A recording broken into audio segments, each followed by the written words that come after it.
Sharon Horne-Ellstrom here, also known as the Camera Grandma, with a bag of rocks. Yes, a bag of rocks. Why? Because today we are talking about the idiom, leave no stone unturned. How do you leave no stone unturned to supersize, or in this instance, maybe even save your business? This is one of those idioms and expressions that's been around way longer than I thought it had. Actually came from Euripides, the ancient Greek playwright, who wrote a play about a general who was very rich, and he had a treasure hidden in his tent. Well, he went to war and lost a great battle, and of course when he lost the great battle, people went searching for his treasure, because of course, like every other treasure that's out there, people get and hear rumors of it, and then they go searching for it when the person that owned it no longer exists. They searched the tent and couldn't find it, so one of them went to the oracle at Delphi, who told them to, in Latin, I'm gonna look and see what it says, movere omnium lapidum. I have no idea because I do not speak Latin, obviously, but it means move every stone. And since that time, the expression leave no stone unturned has meant to go looking for something, to make all possible efforts to carry out or to a task or to search for something. So if you lose your keys, you keep looking for them until you find them, right? If you need to do something for your life or your business, or you have a problem, you do whatever you have to do to figure it out. We're in a situation, an unprecedented situation, where many of our businesses are absolutely positively shut down and dead stopped right now. And people are in sort of one of two camps. One, they're throwing up their hands and they're saying, there's nothing I can do. This coronavirus has taken my business out. I'm just gonna have to wait it out, and then when it's over, I will pick my pieces back up and I will go back to business as usual. It's another camp that's saying, yeah, the way I used to do things is shut down immediately. What can I do right now to continue to serve people and to serve the people that I have been serving, and to stay top of mind, to stay in their mind? So if I'm in a business, if I've got a salon or a spa and or a travel business, or any number of businesses that are considered non-essential, at least in my state of Wisconsin, that are shut down right now for a month, they're shut down for 30 days. What am I doing? Am I just at home stressed out, freaking out, wondering how I'm going to pay the bills, already fired all my employees, da-da-da-da-da?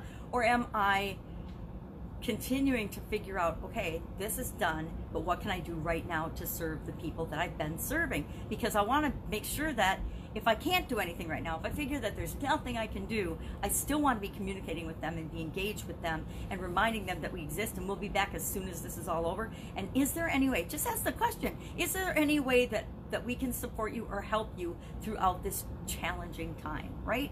You got to do something. So many businesses are just sitting and afraid, just like so many people are. And the fact that you've stepped up and had a business and started a business and led people means that you're uniquely qualified to lead people now. And people are looking to you as a business owner, as a leader, to set the tone and set the direction for them, to keep everybody calm, to keep them moving forward, to let them know that this too shall pass, and that there's a lot of possibilities, even though business as usual, life as usual, has been interrupted and changed. Anybody who's had a serious illness knows exactly what I'm talking about. You're going about your merry way, and all of a sudden, boom, you get in an accident, or you have a health crisis, and everything stops, and all things are focused on your health. Kind of the same thing that's going on in the whole world right now. Everybody was moving along their merry way, and some people weren't so merry and nice, and maybe that's part of this problem.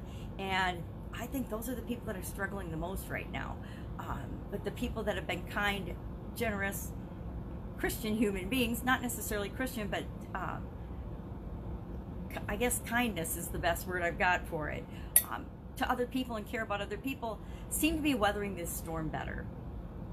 But we just need to sit tight and realize that we will figure this out. We will get through this if we do it together, but physically separated, right? So look for all the possible ways that you can solve problems for people. Look for all the new ways that have come up that weren't even in your mind before, that you can now possibly help the people that you've been serving. The possibilities are endless. Are they different than they were a couple of weeks ago? Absolutely, because things that we didn't even consider, that we didn't even think were important, are really important right now. And guess what? They're going to be important for more than 30 days. If we think that we're going back in our businesses to business as usual, we are sorely mistaken.